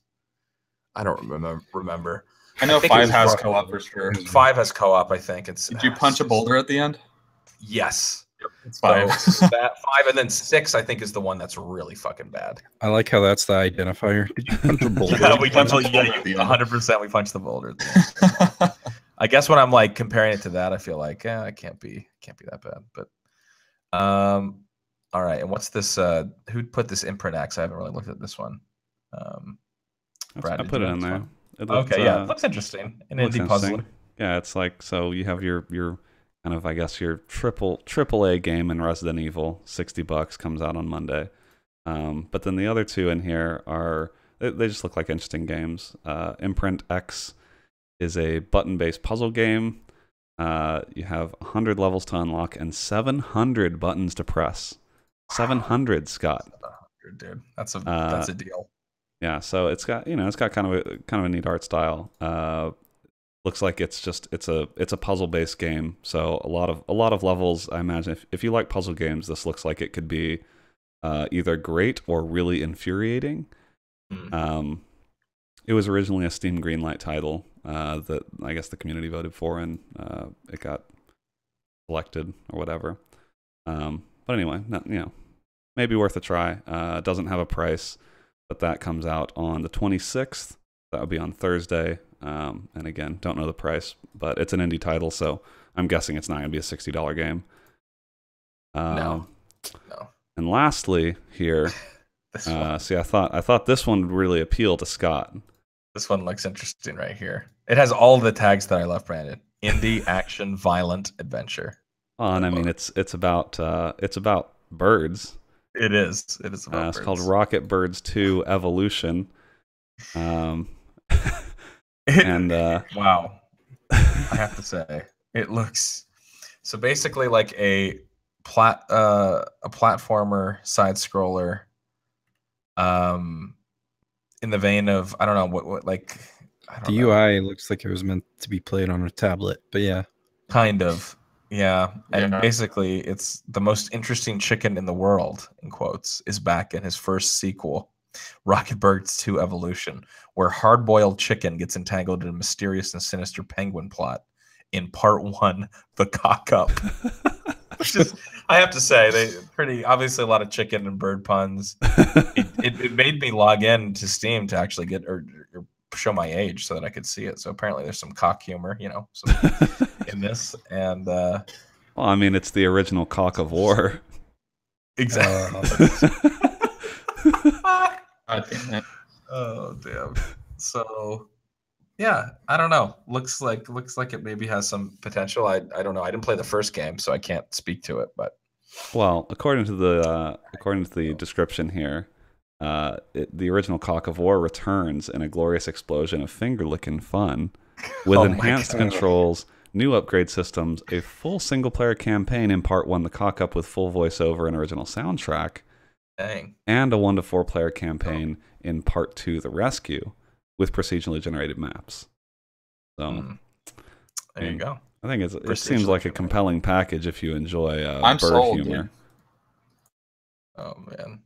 All right, so there you go. So that comes out on the 26th. So again on Thursday. No price here, but I'm going to go out on a limb and say there's no price too high for a quality game like this. Yeah. I don't know if I would say that, but we'll let Brandon be on the limb with that one. It's fine. All right. There you go. New releases. Let's jump into the viewer questions here. And this first one we have is from Yingity Yang, our very own Yingity Yang, who asks us, if you could bring one video game character to life and onto the cast as a guest, who would you bring and what question might you ask? That's a good question. Crash Bandicoot. What would you ask him? Does his head hurt after hitting all those boxes? I mean, that's a fair question. I don't know if he would give you any kind of he doesn't look like somebody that you would be able to have an intelligible conversation with, but maybe I'm judging a book by its cover there. Definitely made a lot of sounds, though, when you play the games. I think I would get Gordon Freeman from Half-Life 2 and ask him if he banged Alex throughout that. You just want to hear him talk. I just want to hear him talk, right? Exactly. And I'm assuming that maybe he would maybe he would write it down. I don't know. Maybe he wouldn't talk. Maybe he would only communicate via, writing it down, or maybe sign language. Is he a mute? We don't really know. That's true. Yeah, you might not even answer. You might just answer you in sign language. Yeah. I want to revise my I would say the helicopter pilot in Rust. And I would ask them, why are you killing me anytime I have clothes or a weapon out? Dang. Okay. That's true, because that's just automatic, right? They just fire on you. Yeah, it just comes by and fucks you up. Yeah. Exactly. But he'll leave you alone if you're nude? Yeah, no weapons. Yeah. Interesting. Yeah. I think that's a sign, honestly. I would bring Sonic the Hedgehog on, and I would ask him a single question. Oh God. And that would be, gotta go fast? Question mark? Wow. Oh man. Okay. Kyle? I think I would bring on Solid Snake because I'm a Metal Gear fanboy. And I would ask him, is the hot dog a sandwich? Oh wow. Okay. That's a great answer. Yeah. I would love to get see his Snake opinion. answer that. Oh my God. That would be very interesting. See, I would do the heavy from TF2 if I was going to do that question. Oh, that's a good one. Oh, sandwich expert right there. That's actually a great answer. If he does, because he would be the authoritative source. He would I like that. Yeah, I like that. Yes. I might have changed my answer to that one. All right, Yangity, thank you for the question. We're going to move on to an email question from, is it Giraffe? How do you think I pronounce that name? Give it your best shot. I'll give it my best shot because the last name's going to be a struggle too. I believe it's from Giraffe Dankaroni. That's how you pronounce the last name. And he writes me an email. Wow, I really should have read this ahead of time. I thought that was a real fucking name. And his last name's Dankaroni. Jesus. I love that you thought it was his real name. I thought it was like giraffe or something. He was like not from North America or I don't know, maybe he was, but had a unique name. All right, an ethnic name. All right, you are okay. I'll read this exactly as is written. You are a intelligence operative for the new Trump regime, trademarked, and your fellow podcast hosts have critical information. With waterboarding still illegal, you decide to force them to stream one game for 24 hours straight. What game do you pick? You can pick one game for everyone or assign one game for each member. Don't say Bad Rats. You can't say Bad Rats. I'm just gonna put that out there. I knew Bad Rats was gonna be one. Snuggle Truck. What the fuck is that? I dare you to go on Steam and look up Snuggle Truck. Snuggle Truck. Okay, I'm gonna have to do it now. I'm scared. But okay, so are we saying I want to try and torture information out of my fellow podcast hosts? You decide to force them to stream one game for 24 hours straight. Yeah. In context to with waterboarding still illegal. Yeah, so I'm trying to provide an experience analogous to waterboarding. Okay. Right.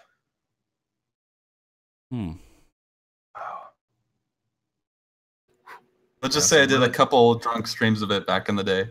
So basically, that scheme actually looks pretty wow. So you have to keep all the cute animals in the truck, and right. The more you have in the back of your truck, the higher the score.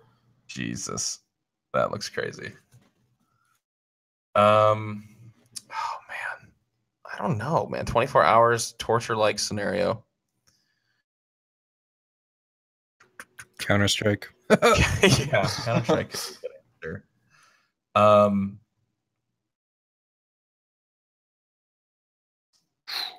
Yeah, that's a pretty good one, honestly. You think Counter-Strike would be cancerous enough for somebody? The one thing that comes to mind for me is, and this is because of the time he says, so 24 hours straight. I think I would pick Super Hexagon. The Super Hexagon, if you haven't played it, it's like this little puzzle game where you basically just move left and right as like the hexagons are sort of coming in towards you, and you have to try not to get hit by the edges. But it's not a bad game. Like, it's a fun game in very small doses. But I think having to do that nonstop for 24 hours would be awful. It would be awful. I could see that. Like, it's not going to grab your attention for long. Yeah, after 30 minutes, you'd be asking, like, can we stop this, please? And I would say no. Keep playing. Just keep running into the hexagon and getting a mild score. Scott, what was that YouTube simulator game?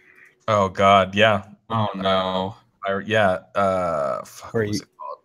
Where you basically have to become a professional YouTuber. Yeah, that game. Oh Jesus. But you get stuck on a level. You can never get outside the level.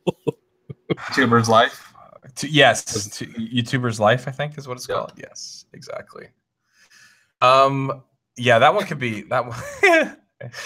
Yeah, that one could definitely get maddening, especially with the bugs and stuff.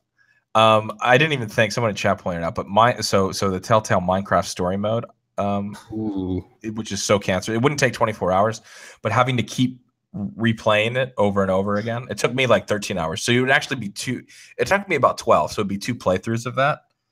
I think that would make somebody lose their mind. Yeah, so. Or maybe even just play one episode. You can make them play one episode. There you go. Now you're thinking. Like, I was like, that could be at least marginally intellectual stimulating for 24 hours. Because you got to think, what would they want? What would they absolutely not want to see for 24 hours? And like, I can think of worse experiences than Minecraft story mode. No, that's true. But yeah, making them play, the torture scenario would be one episode over and over again. Holy shit. Yeah, okay. I'll stick with that answer. I don't know. I have to think of one. All of them are equally terrible, but there's some really bad ones. Oh, jeez. Okay, That's a pretty good question. Thank you, Giraffe Dankaroni, for that. Great one. Wow. I love when we get those questions via email too, because like that's what it says in his email address. That's I'm not, I'm not embellishing this stuff. All right, this next one from email comes from Vague Symptoms. And he writes, "Hey guys, new listener here. Love the crew and your podcast. Always listen to you guys whenever I work out. You guys are a riot." Well, thank you, Vague Symptoms. Appreciate that, man. Since the cast has a diverse food palette, I want to know your guys' thoughts on the tamale dog. What the fuck? Wow. It is a traditional Mexican food with a twist on the American hot dog. My friends and I were disgusted not only by this idea, but how it looks. Wanted to know your guys' thoughts on this and whether or not you guys would try it. So he leaves a link. So let's...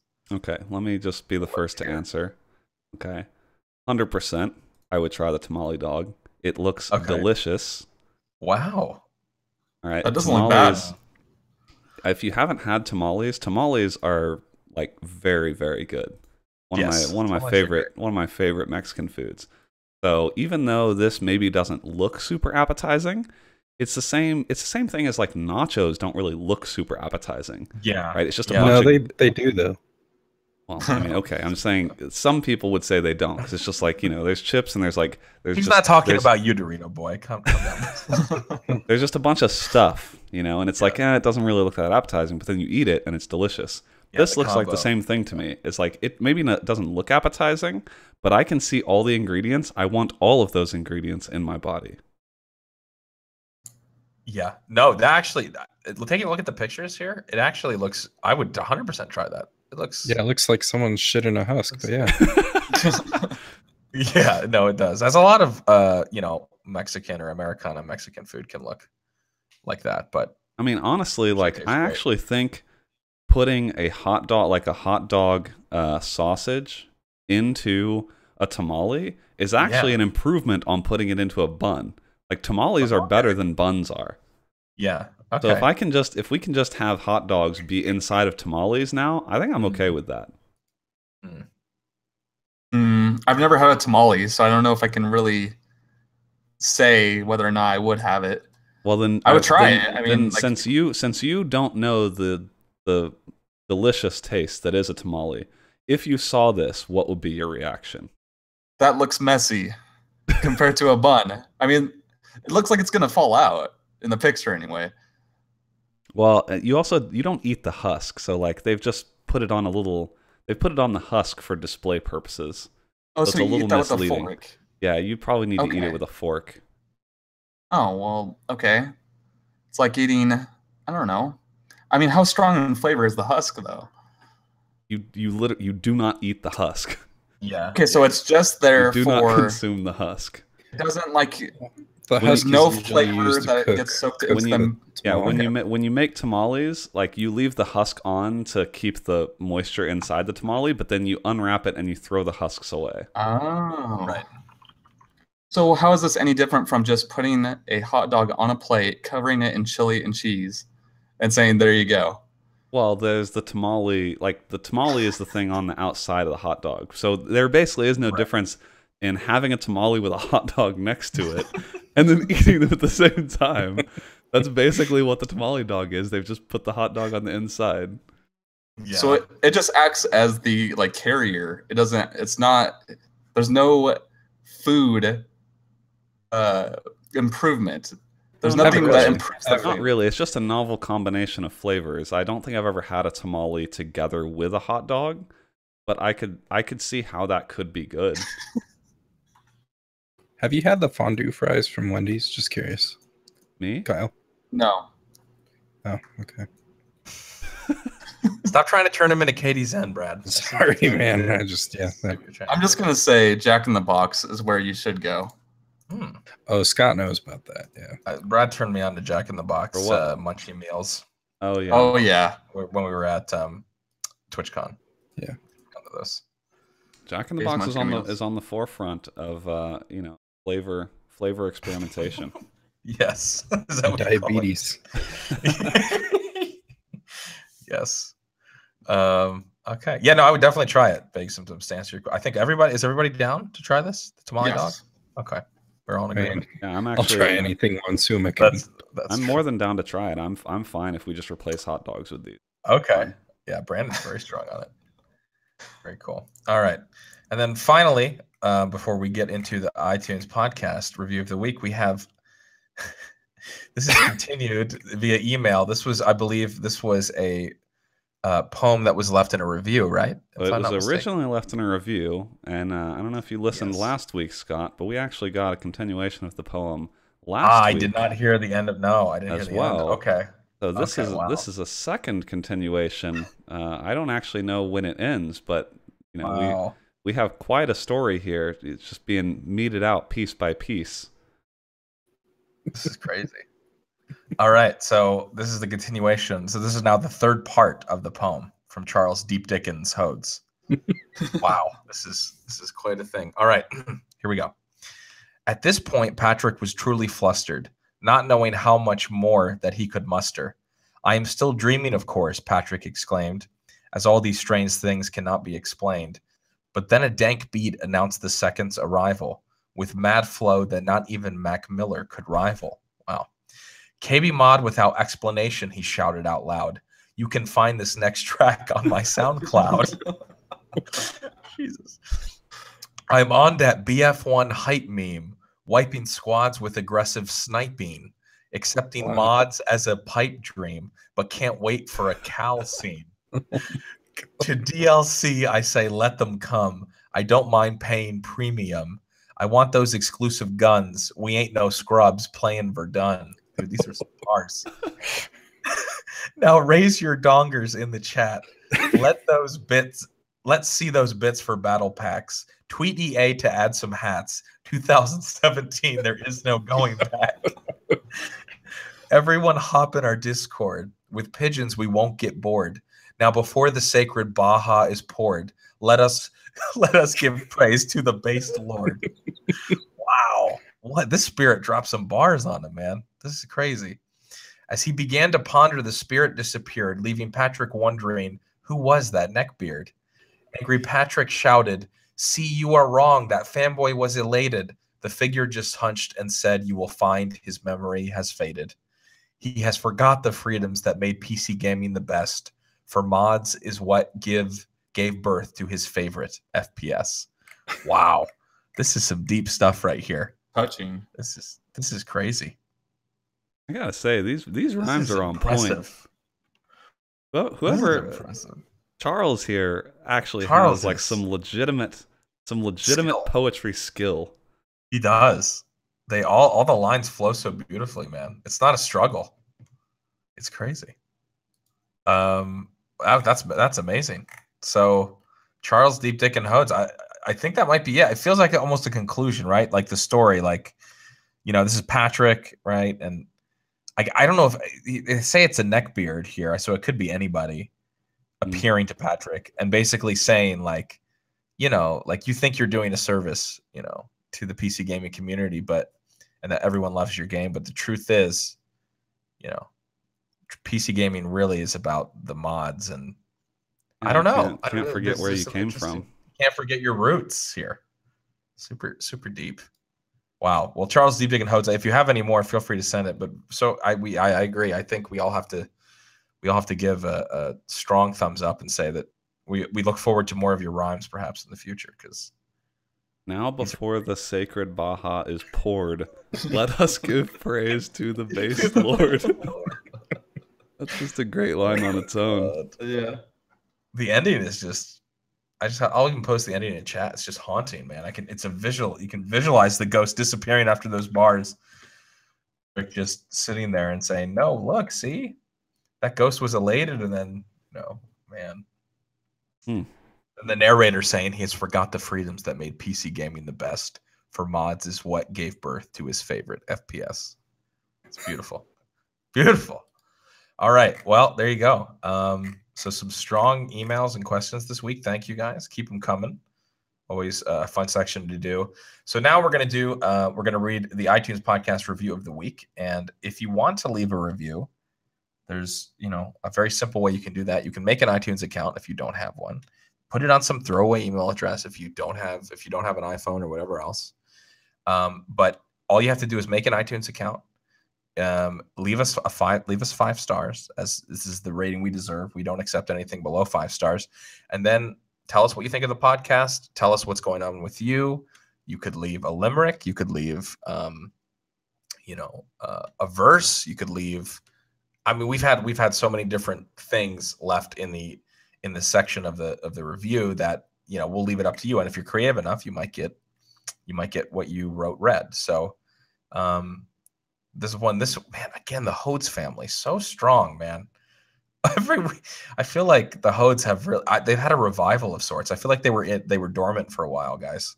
Yeah, and now they've just made a resurgence. They definitely have.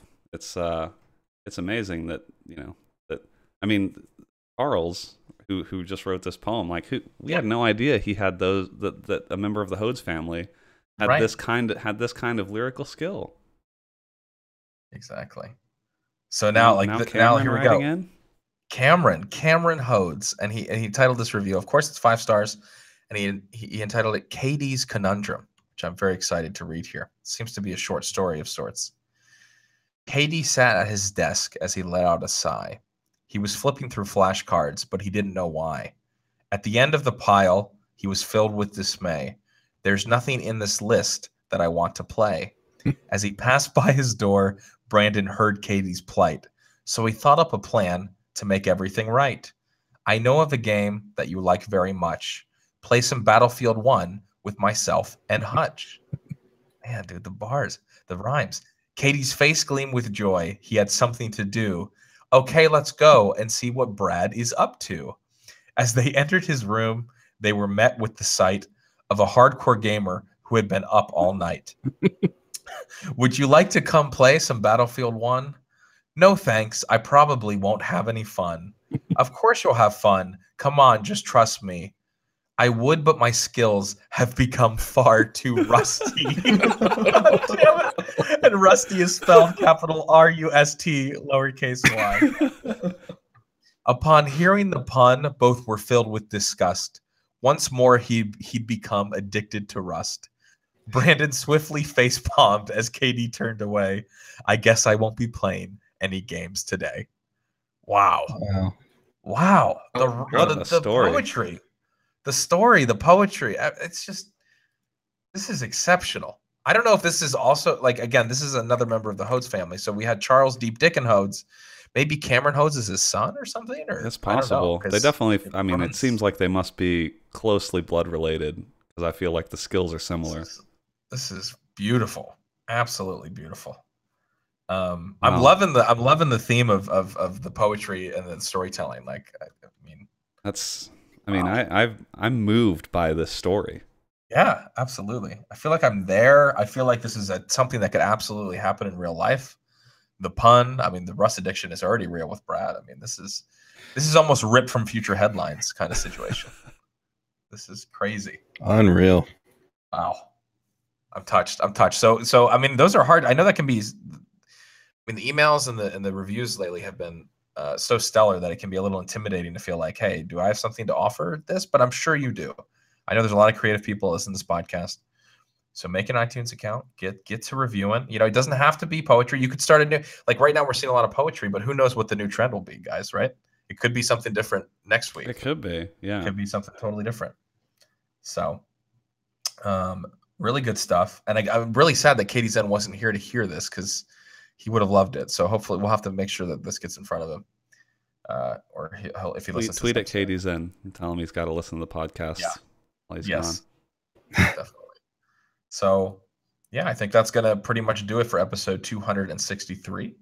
It was a lot of fun. Copper Tank, thanks for being here, man. It was great having you on. Thanks again for having me on. Yeah, and you guys can check out, we talked about this already towards the beginning of the cast, but check out kbmod.com. A lot of content being put up there in regards to previews, reviews,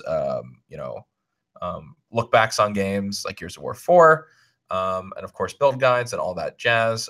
You can follow KBMOD at KBMOD Gaming.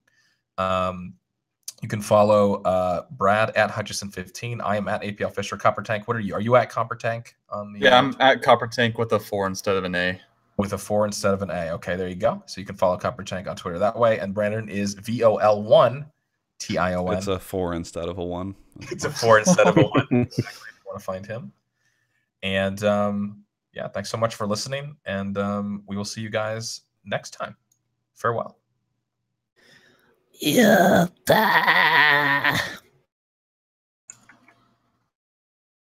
Jesus, that